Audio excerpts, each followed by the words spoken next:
I am falling in love with audiobooks. Hey guys, today I'm back with another video and I'm gonna be telling you kind of what I've been doing in the last couple weeks and what's changed for me as a reader, and that is really that I am falling in love with audiobooks, which is crazy. So in the past I have been a big physical reader, whether that's an ebook on my Kindle or a physical book. I have to visually see it. I don't know why. I kind of am a visual learner as far as like school, but for books it's like I just didn't think I could do it, and I have tried once in the past and we'll talk about that soon, but it's like I just thought I needed to physically see it. Well, that has all changed and I kind of love it. I always had like the fear of audiobooks because I was like, what if I like it so much that I don't read the thousands of books that I own? Or I also was kind of scared that like I wouldn't like it and I would like just listen to books and then at the end be like, what? And then it was like a waste of hours of my time. So I've just had that fear of like not being able to pay attention, or like on the weird chance of like loving it too much that it affects my reading plans. So I've always kind of hesitated when it came to audiobooks. Plus, can we talk about the prices of audiobooks? I'm sorry, I know physical books are expensive, okay? I own a lot. I understand the marketing for books, but audiobooks to me, and same with Kindle books, is why I don't really buy Kindle books often. It's so expensive, all for you to just have it on your phone. Like, I want to physically hold it and smell it and look at it if I'm going to spend that much money. So I think that's another reason I've like kind of steered away. It's just the price of like even a subscription is like kind of crazy. And yes, I am aware there are apps where you can borrow books from your library and listen to them and stuff. As you guys know, if you've watched a couple of my videos this year, I wasn't a library girly until this year also, and now I really try to make it a goal of like checking out at least one book and reading it about every month or two from the library, which has been kind of fun. Those are like the fears and the reasons I haven't really dived into the audiobook world yet. But why I really started listening to them was because I am so busy right now.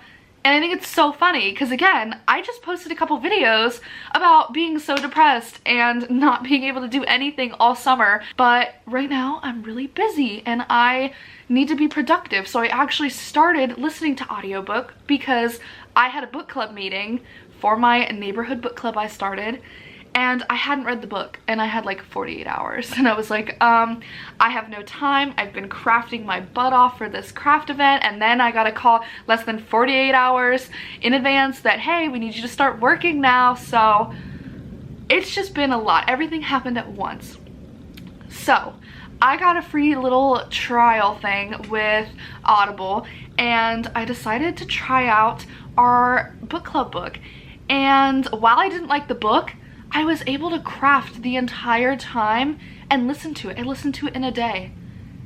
And then I picked up another one and I listened to that while crafting. And then I picked up a third and I'm almost done with the fourth in less than like 2 weeks, which is crazy because I'm like, wow, that's been very helpful with my busy schedule right now. You see these influencers on here or like TikTok or any of them, and they're like, I've read 120 books this year.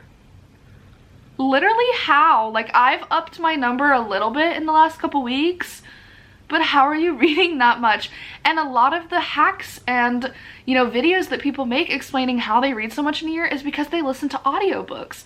So as much as I have a lot of physical books that I want to read, audiobooks actually have been kind of a saving grace in the last couple weeks, and I love it. Now, as I already said, I was really hesitant starting any kind of an audiobook experience because I was like, oh, I'm not gonna be able to pay attention, or I'm not gonna understand. I'm just gonna like listen and then that's gonna be that, and I'll say that I read it but I won't remember anything or like actually be able to digest the story. So I was just scared.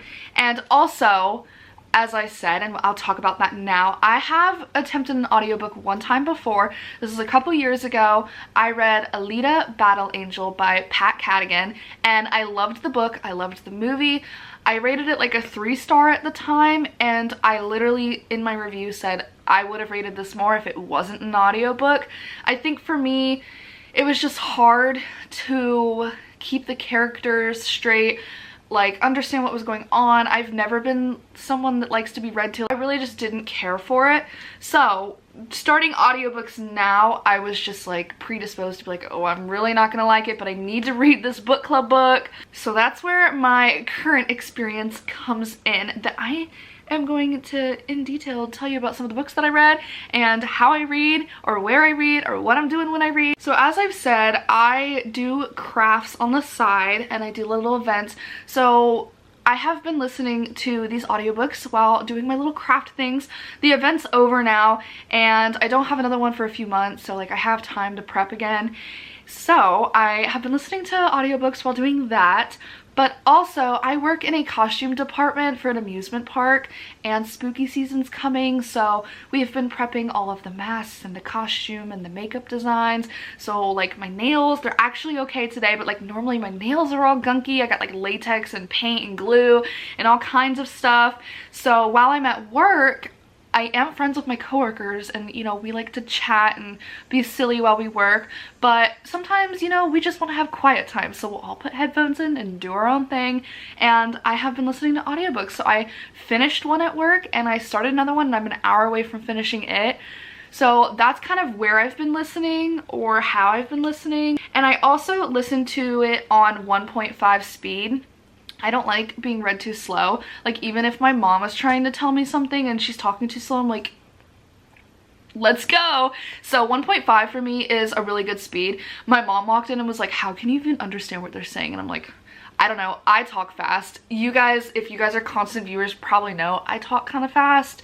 Sometimes I get yelled at about it when I have like a presentation at school, but I just get excited and then I like word dump everywhere. So I like listening to it on fast speed. Also, it like cuts 3 hours off the time when you do it that way, which I've been busy and I have a lot of things I need to do, so I'm like, let's go, I gotta read. I also have found that I really like listening to thrillers or like mysteries in audiobook. 3 out of the 4 books that I've read have been like thriller type books, and I have really liked that, and that has helped me a lot.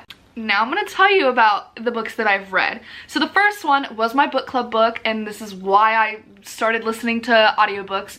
I needed to get it done in 48 hours, and I sat down and tried to read the physical book, and I could not read it, okay? I sat there for like an hour and just kept rereading the same 3 pages, and I was like, this is so terrible. Like, I'm not vibing with this. I can't even get past page 4. So I got the free Audible like trial, and I downloaded Something in the Water by Catherine Steadman, and I listened to it that entire day, and I finished the book and I said, what? So in this book we follow a character. Honestly, look, I didn't like the book. I'll just be real frank about that. No one in my book club liked the book.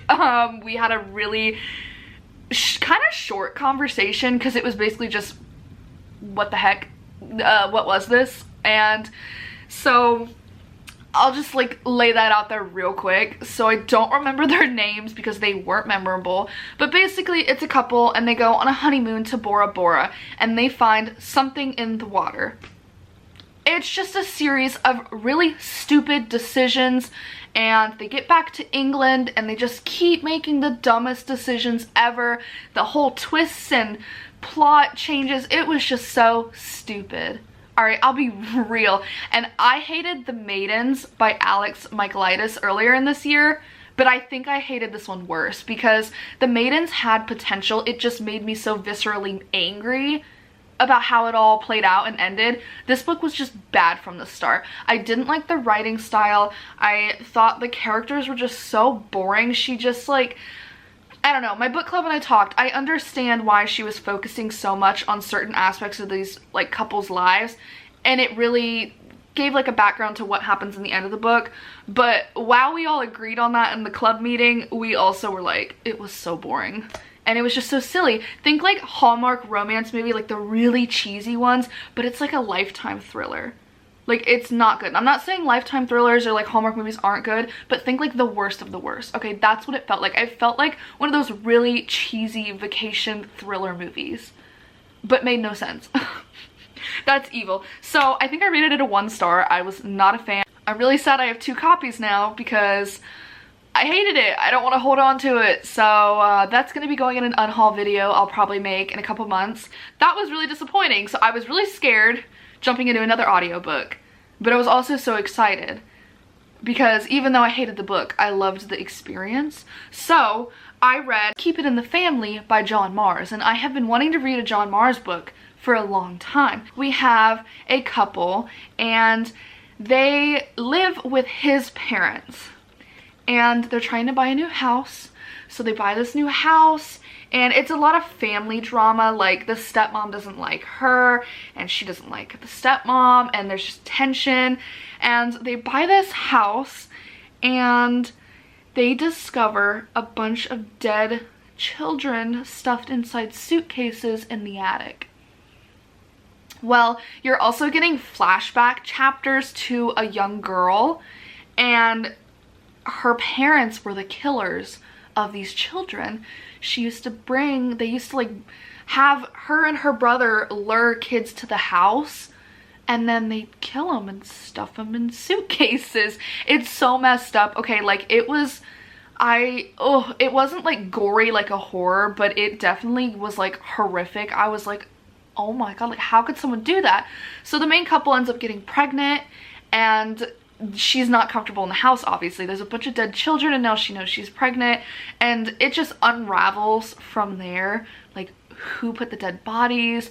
There's like, again, a lot of family tension, and I did guess part of the ending. The very ending, I was shook, okay? Like, I was shook. I was like, are you kidding me? That's crazy. And so I really liked this book. I gave it a 4 stars.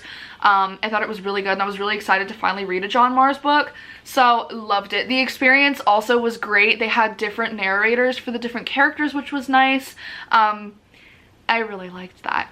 And then I started The Bad Weather Friend by Dean Koontz while I was at work. And I love this book so much. I think I love it even more than Keep It in the Family. Also gave it, I think, a 4-star or a 5-star. I can't remember.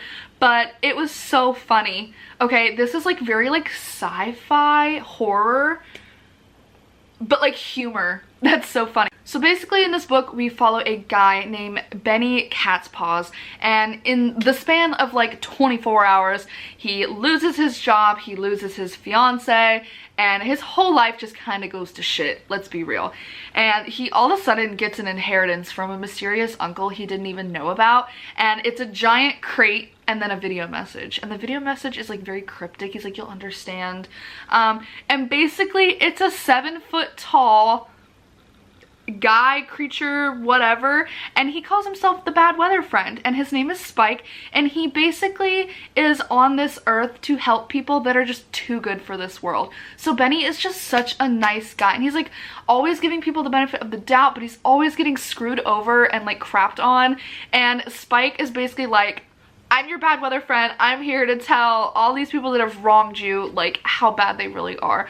And thus begins like a crazy little adventure, and it's just so strange. And Spike, think like the humor of Deadpool and Venom. Like their banter and just Spike himself is so funny. He's like, I'm gonna threaten the guy, because he's like, I'm not gonna physically harm, but I will threaten the guy, and like pops an eyeball out and like scares him. Like it just gave Venom vibes for me, and then like a little bit of the Deadpool funniness, especially with like the body parts being able to come off, like him being able to be like silly like that. I loved it. And also you're getting flashback chapters from when Benny was a kid, and he went to this like institute, I guess, and there's like weird sci-fi crap going on there. It was just so funny. And yes, it was like a horror book, but it wasn't like a scary horror. It was like the elements in it were horrifying, you know, like popping an eyeball out and scaring people, or like the things that happened at this institute that he was at when he was younger was like very sci-fi, scary-esque. That was honestly scarier than like the present. But yeah, Benny and his little bad weather friend Spike decide to go on a freaking adventure, and Spike's like, we're gonna find out why you got fired. Like there is a scheme behind all this. And he's just like, you two are good for this world and I'm gonna help you out. And I just loved it. I loved the whole theme behind the book of like, it's okay to be a good person, but you also kind of need to stand up for yourself at times because you don't want to just be walked over your whole life. And I just loved it so much. Honestly, that book was like, had me laughing out loud. And I was just listening to it and just giggling. My coworkers were looking at me. I'm like, I'm sorry guys. It was just really good. I really like that book, so I highly recommend that. It was my first Dean Koontz book also, and I've been wanting to read him for years. I know he's like a very classic thriller horror writer, one of those big ones, and it was really good. I know this is one of his newer books, but it definitely encouraged me to very quickly get into some of his older stuff because I just loved the humor and the writing style in it. It was just so easy to listen to. I really liked it. The last book, or the current book I'm listening to, is The Seventh Bride by T. Kingfisher. Now, T. Kingfisher writes a lot of fantasy and horror. I've read, I think, like 2 or 3 of their horror books, like What Moves the Dead, What Feasts at Night, and I think I do own a couple more. I don't think I've read some of their other books, like A House with Good Bones. I don't know. And then they also write a couple fantasy series, or just standalones, which is not common. So I did read Nettle and Bone, and I loved that book. That was a really popular book in the last couple of years because it is one of the only standalones. And I just love their writing because they write really good, like, strong female characters, which I love. I love me an independent woman, okay? But it's also like there's humor. Now, the 2 horror books that I've read by them weren't super humorous, but like Nettle and Bone was funny. And it also was like so unique. I loved that book so much. I read that on my Kindle. I really want to own it, but you guys know I have a problem and I don't really have room. The Seventh Bride is another fantasy standalone that T. Kingfisher has written, and I decided to pick it up, and I have actually had a good time. I thought, with my past experience with a sci-fi book, that maybe like sci-fi and fantasy wasn't the vibe for me with audiobooks, because I loved the last 3 books I listened to. They were thriller and or horror, and they just were like, kept me on the edge of my seat. I liked listening to it. But this is a fantasy, and I also am really liking this. So maybe just like when I tried audiobooks years ago, it wasn't the right time for me, but now I love it, okay? I am loving it, and I kind of like hate myself for saying that because for so long I was like, people that listen to audiobooks are silly. I'm so sorry to all you audiobook listeners because I'm one of you now and I love it, okay? I'm so sorry for anything I've ever said bad about audiobooks. Anyway, in this book, we follow a young girl named Rhea, and she's like 15. She's a miller's daughter of very low birth, and all of a sudden, this guy is like, I want her to be my wife. And their parents are like, we can't say no to him, he's a lord. So she goes off with Lord Creven, and he doesn't even take her. He basically is like, you're gonna meet me at my house, and you're gonna walk there in the middle of the night. So she's walking this scary forest road to find his manor house. And there is just like, think like Beauty and the Beast, you know, the scene where like she first walks in and she doesn't really meet the beast right away. I don't know, but think like that vibe, okay? It's like dark, scary, you're entering a castle and there's like, you meet like Mrs. Potts and all that people, but they're like human, okay? So she meets like a couple characters and she finds out they're all his wives. And he basically, the house is like magic, the floors fall, and like, one of the wives can't speak. One of them was a witch, but her power is now gone. He's taken it from her. There's another one that's been like turned to a statue. There's like crazy. Okay, so basically he has a bunch of wives and he keeps making Rhea do these really crazy tasks, thinking that she's not gonna pass them, because he's like, if you don't pass this, you will be my wife. And it like sounds like every wife he has, he takes something from them. So she's like, I don't want to marry him. I'm only 15 and he's so old. And the humor in it is also really funny. She's like, I can't have kids right now.